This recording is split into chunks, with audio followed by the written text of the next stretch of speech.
The contrasts and untapped abundance make Fremont County stand out. You have the Wind River Range, home of Wyoming's tallest peaks, the Red Desert and its vast open landscapes, fossils, petroglyphs, and new developments in recreation. These distinct spaces share plenty of opportunities to have fun how you see fit.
Wyoming Pathways is an organization that focuses on human-powered activity and transportation.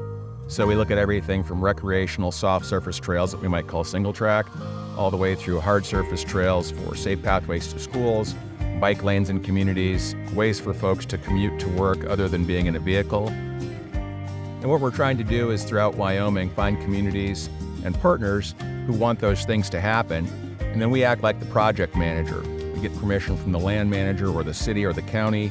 We go about the business of finding the funding. That can be grants, major foundations to make donations to us or individual donors. And then we hire a contractor to come out and build the project.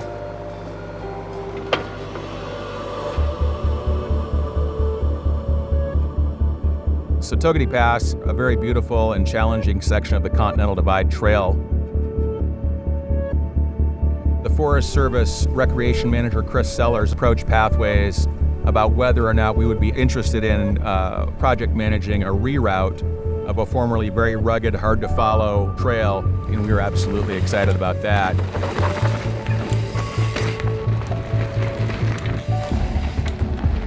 We're going to hopefully continue to see contracts from the Forest Service to continue to upgrade that trail. Now, not only is it one of the most beautiful sections of the CDT, but it could also, arguably be one of the best mountain bike trails in terms of vistas in all of Wyoming.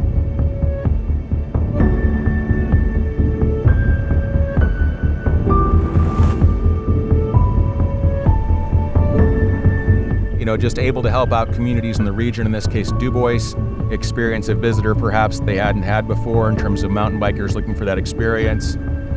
It's just a neat opportunity to partner with the many great towns in Wyoming.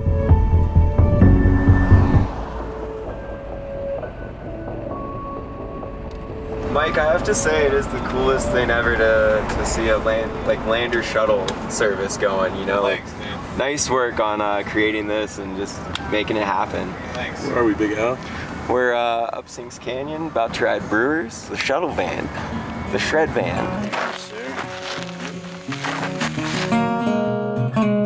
Yeah, so I moved to Lander in 1999, and I was a big mountain biker at the time. There wasn't much here. There was one little bike shop, and there wasn't much for trails. People were biking on hiking trails and 2 tracks. Gosh, Lander's cycling has evolved significantly. Maybe the most exciting thing in recent years has been the development of the Upper Brewers Trail. Wyoming Pathways was really helpful in bringing on the first professional trail builder to build trail in Lander was Pathfinder. Although that is a multi-use trail, because they had some deep expertise, they were able to optimize sections of the trail for mountain bikers.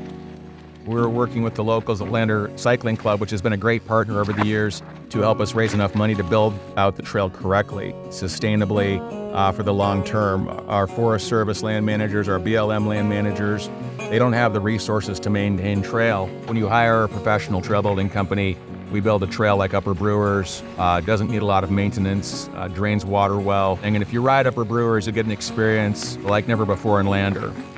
Connected some existing trails at the top of the switchbacks above Sinks Canyon. So what that did was created a 20-mile loop that really should be an IMBA epic.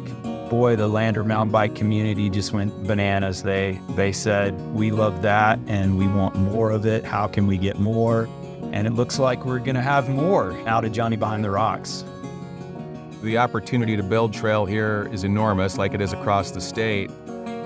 But just to reframe everything, we're dealing with public lands that belong to everybody. And so in our public landscape here, we're known for world-class rock climbing, blue ribbon trout fishing, mountain biking, backpacking, camping, motorized, etc. So all these users come together in a landscape, and the Forest Service, in this case, land manager or BLM land manager, has to decide, how do I use these lands? And so Pathways tries to build strong relationships with those land managers to put forth, if we do this the right way, you're going to have a responsible user benefiting the communities that are attached to this landscape, recreating, which is part of their mission in terms of the Forest Service, create recreational space.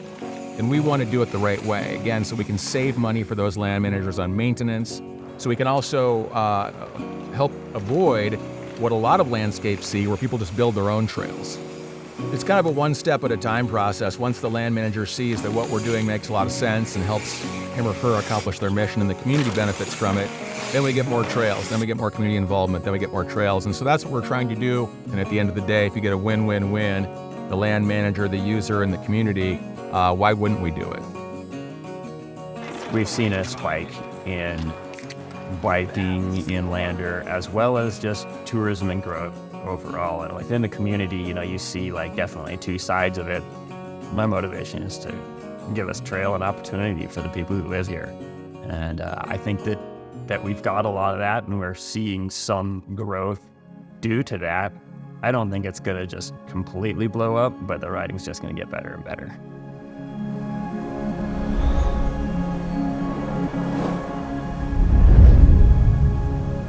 In our role at Pathways, we interview and tour with trail builders from across the country who want to build trail in Wyoming.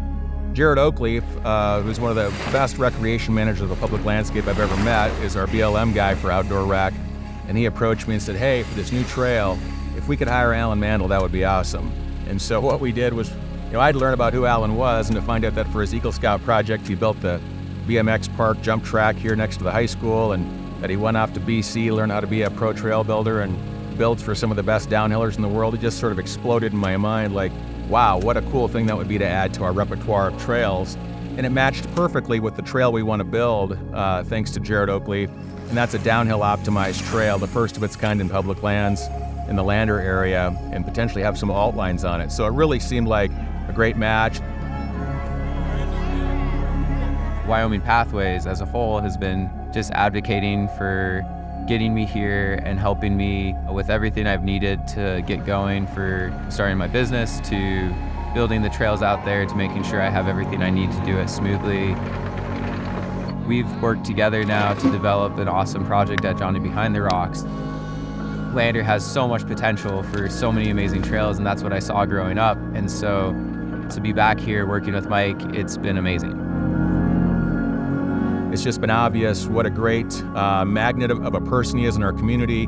People really admire and respect that guy.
we see tons of opportunity. One of the things we know about outdoor recreation and mountain biking in particular, it's become a huge driver of the economy in Wyoming.